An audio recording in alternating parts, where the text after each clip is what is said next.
Yeah, so this is another shot in this book. See, Save Us, Bill Davis. And here you can see the children. Yeah. But we're not talking about big children here. Yeah. We're talking about little children right in the front.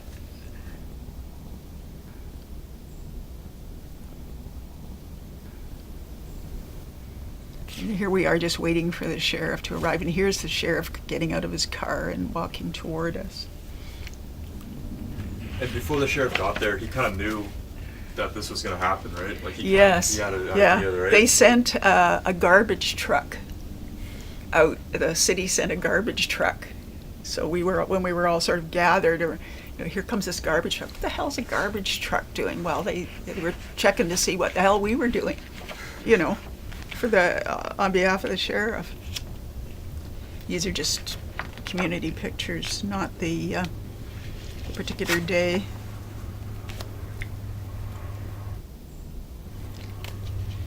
Yeah, kind of captures the community and the variety of people and things like that. Look at this. What? Oh. Some of them did leave though, right? Like a lot of them, because there was a lot more houses back Yes, in the day. and I don't know if I mentioned this in my earlier, but the thing was, the key thing there is that we were entitled to no compensation, so they're able to pay the people. Now, some of those people didn't want to go either, but they were able to divide and conquer, because some, said, "Oh well, what the hell? I'll take the money and go."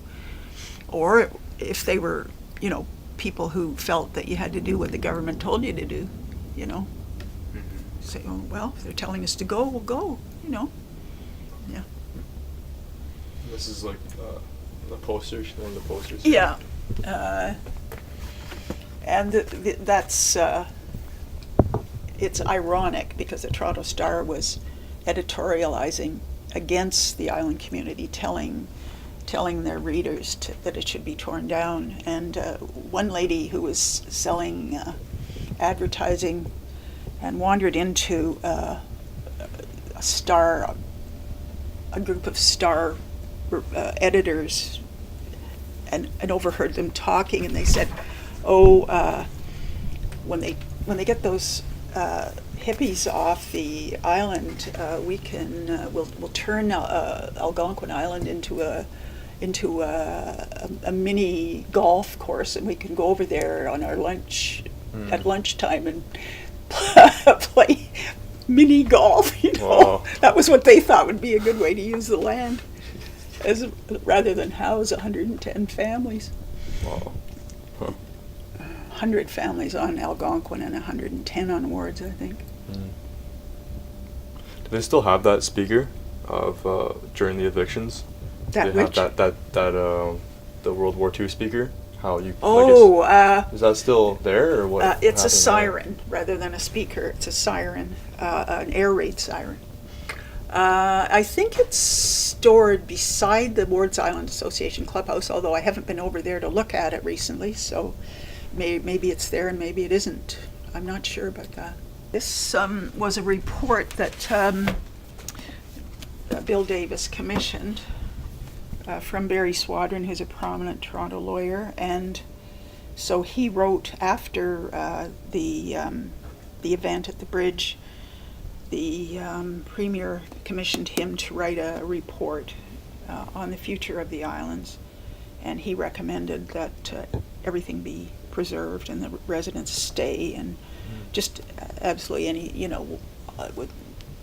everything we were hoping he would say, he said in this.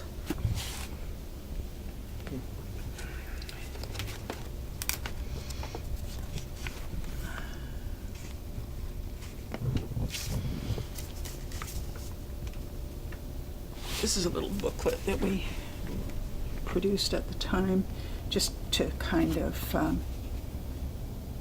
give people an idea. These facts: the average family income is about $1,000 less than the metro average. 20% of all island families have children, parents, or other relatives living elsewhere on the island. It's interesting. 27% of the, in other words, there's more than one member of the family living on the island. Wow. 27% of the islanders at that time had been on the island 10 to 20 years. 54% of the householders earned less than $12,000 a year. Wow. 15% earned less than $5,000.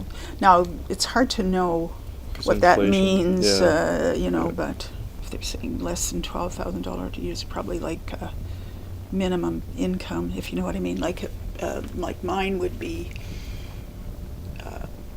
I get an old age pension and another pension, and then I get a small city pension because I served on city council for 6 years.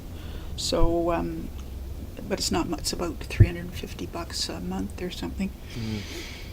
So we're not talking about a lot of money.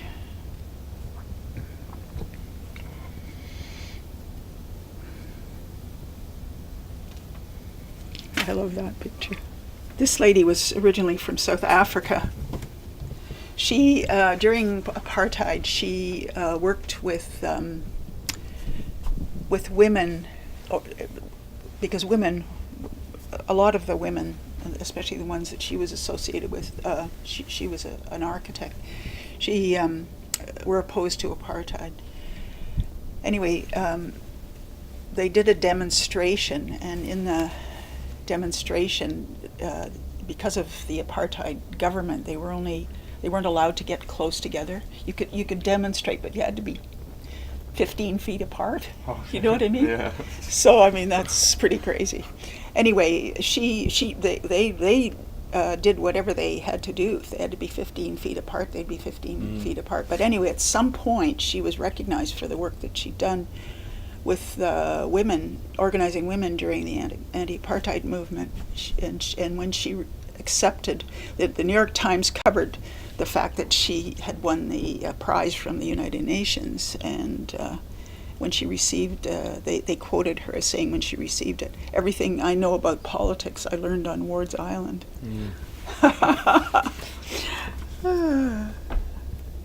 So you never know, all those nutty people in the picture, might have gone off and done any number of things, knowing that. And I wrote a book, I published a book, I should say, didn't just write it. And I'll show it, I'll get it for you. Show it to you.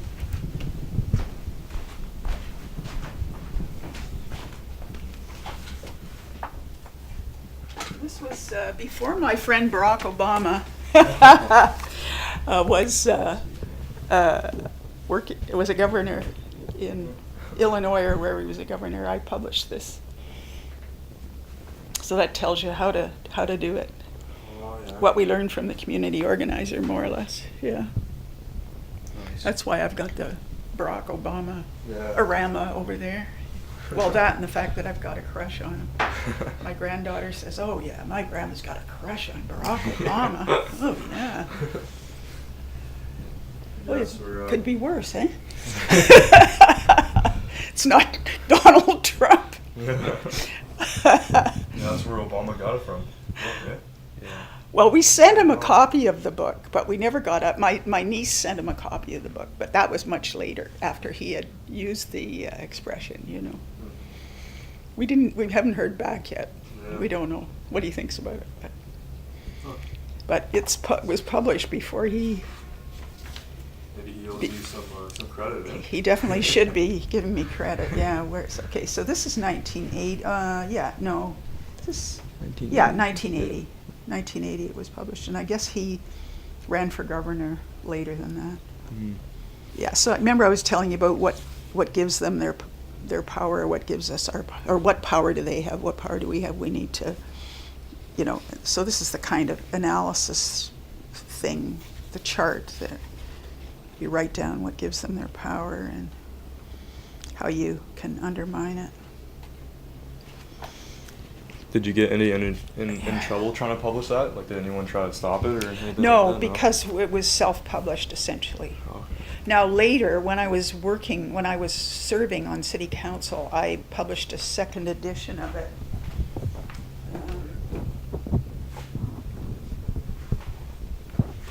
It's out of press. It's out of print as well, but it's the same book. But my friend Constance Mungal, who was part of the team that published this one, she was an editor, so she undertook to get it republished by this American press. I don't know if perhaps Self-Counsel had a version in Canada.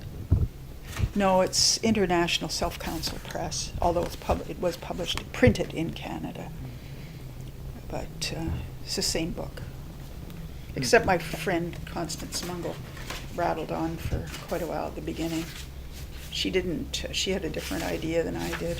Oh, okay. So rather than doing an introduction to what I'm writing, she's telling me what she thinks about it all. I see.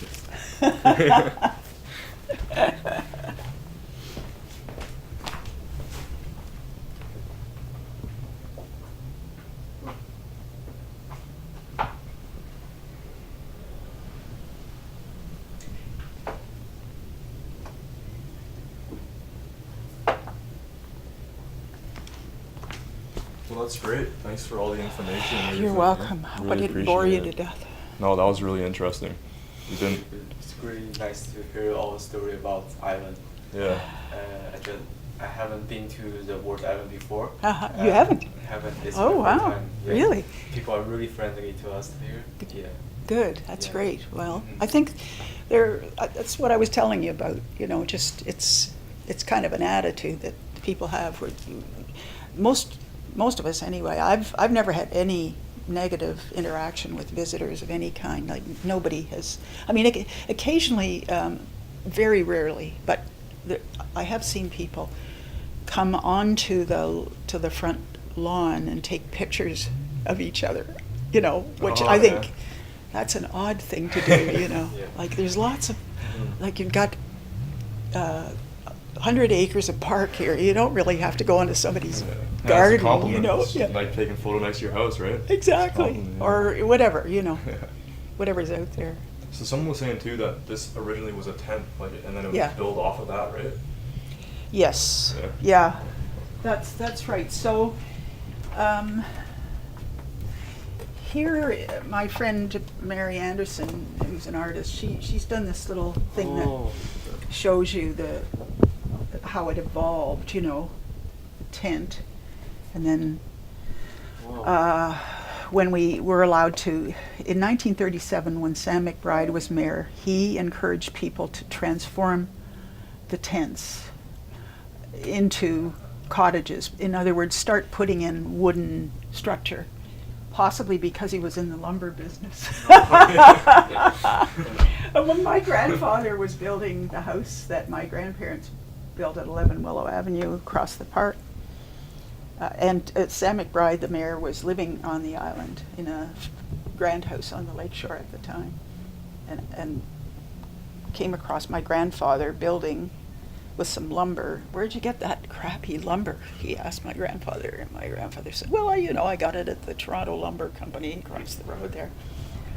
Well, he said, it's crap. He said, you send that back and I'll give you much better lumber for the same price. So he was quite competitive. But you can see, like the little veranda. You were allowed to build the veranda, and this is the veranda here, Okay. the original. And so people would build the veranda, and then when the Thanksgiving Day came and they turned the water off and you had to take your tent down, they put it in the veranda, lock it in the veranda. That's where it would become the storage place for the tent itself, but also maybe some of the furnishings and other stuff that they needed to store here.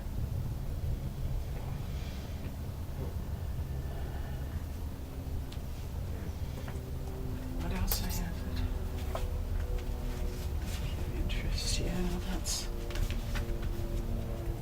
a terrible story about a guy who was trying to take his granddaughters to the city for some reason, and the boat capsized, and they were all lost.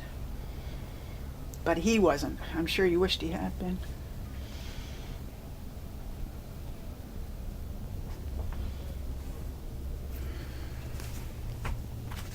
This is kind of an interesting book that has some of the old, really old pictures in it. Can you see that?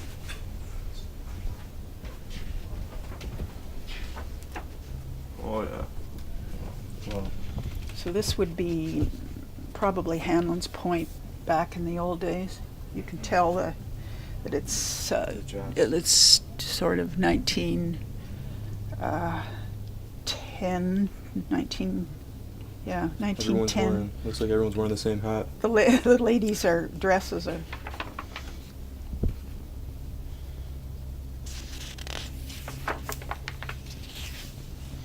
This is Hanlon's Point, I think. Oh no, this is not. This is the mouth of the Humber. That's the Royal Canadian Yacht Club. So the same people that built the grand houses on the lakeshore. There was the ones that founded the Royal Canadian Yacht Club.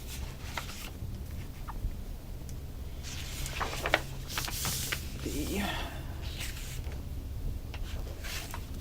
Gooderhams. Yeah, that's Hanlon's Point. Horse jumping, diving horse. This there was a sort of a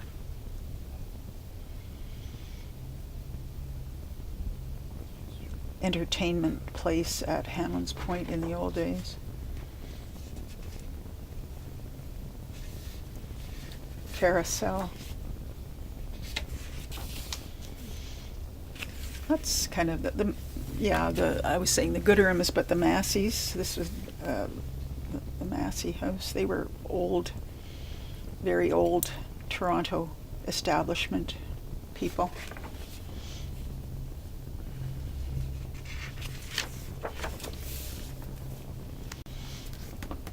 Great, eh? I think my neighbor Madeline, I think that may be the house that her family built. You know, 2 or 3 generations ago. A lot different than the little log cabin where she's living now. Yeah.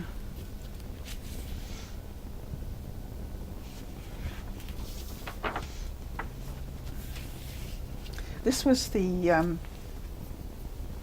was originally a hotel, but it later became a grocery store and a cafe, which was great.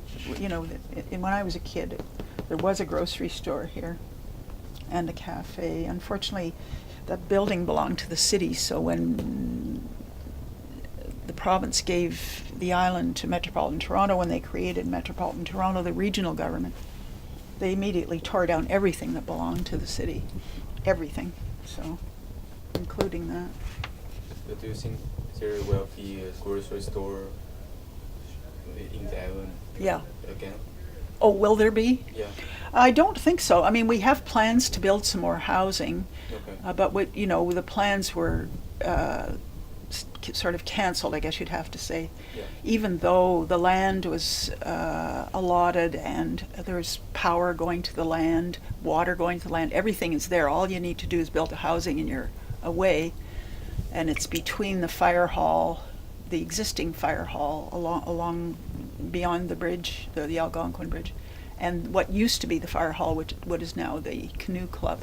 That land was set aside for 110 new units. But when Mike Harris was premier, he canceled it. He canceled all the co-ops that didn't have, it was going to be a co-op, all the co-ops that didn't have contracts with builders. So we lost it at that point.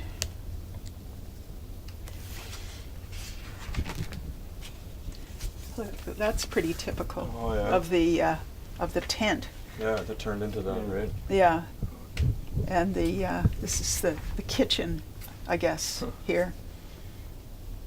And there was no plumbing. So, but there were public washrooms that you could go to, and where you could do laundry and shower and all of that stuff. But all my grandparents had in the tent was what they called the pail, which had to be carried to the public washroom. So you can imagine how romantic it was. I remember seeing them walking across the park with the pail, together. Pretty romantic, eh?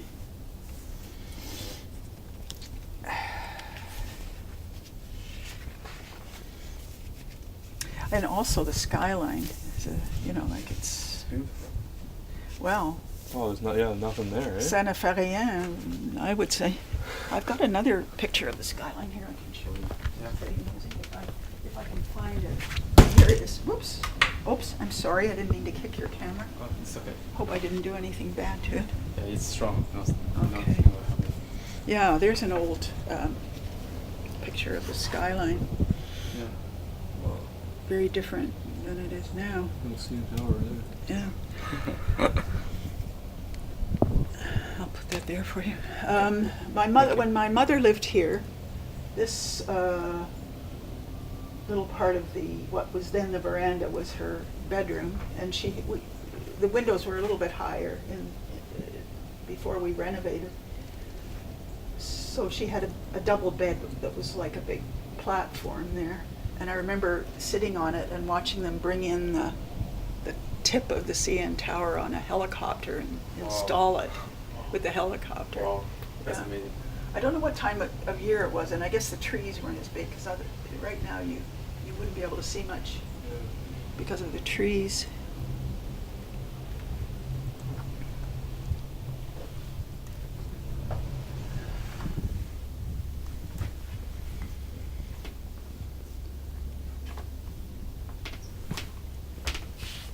I think we have one more shot. It's coming out from the door. Yeah. Yeah. So like for a documentary, it has to be interactive. So try to get like people to click on it. Do you Yeah. have this Yeah, we, pamphlet? I have. Mm, You got that? You have it? Yeah. Okay, good. Just got basic information in it that's probably useful.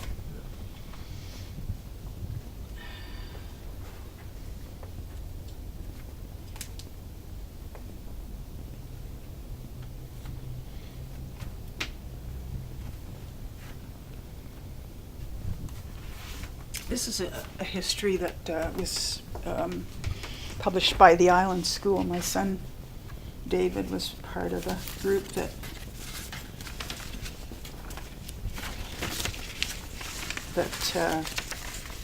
wrote it and published it. There he is.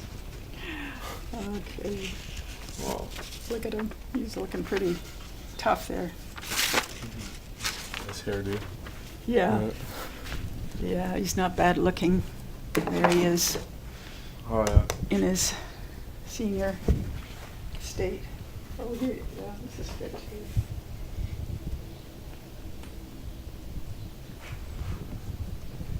So this was the Island School in the old days when my son was going there, and all the kids were island residents, whereas now, as you know, there's maybe 300 kids there, and the majority of them by far are from the city. This is a great little book that the island kids put together.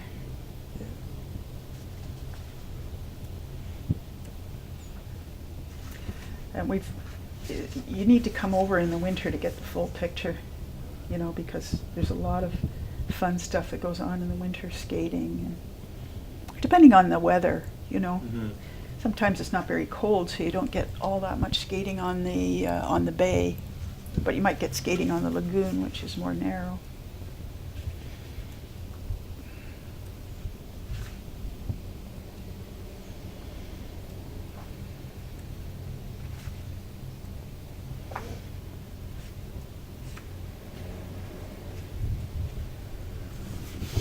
There's a good picture of the Wards Island when it was all tents.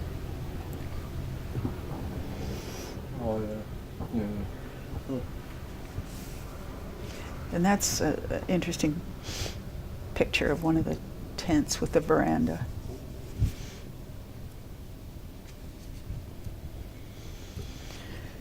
Anyway, there's the store. It's kind of like that when I was a kid.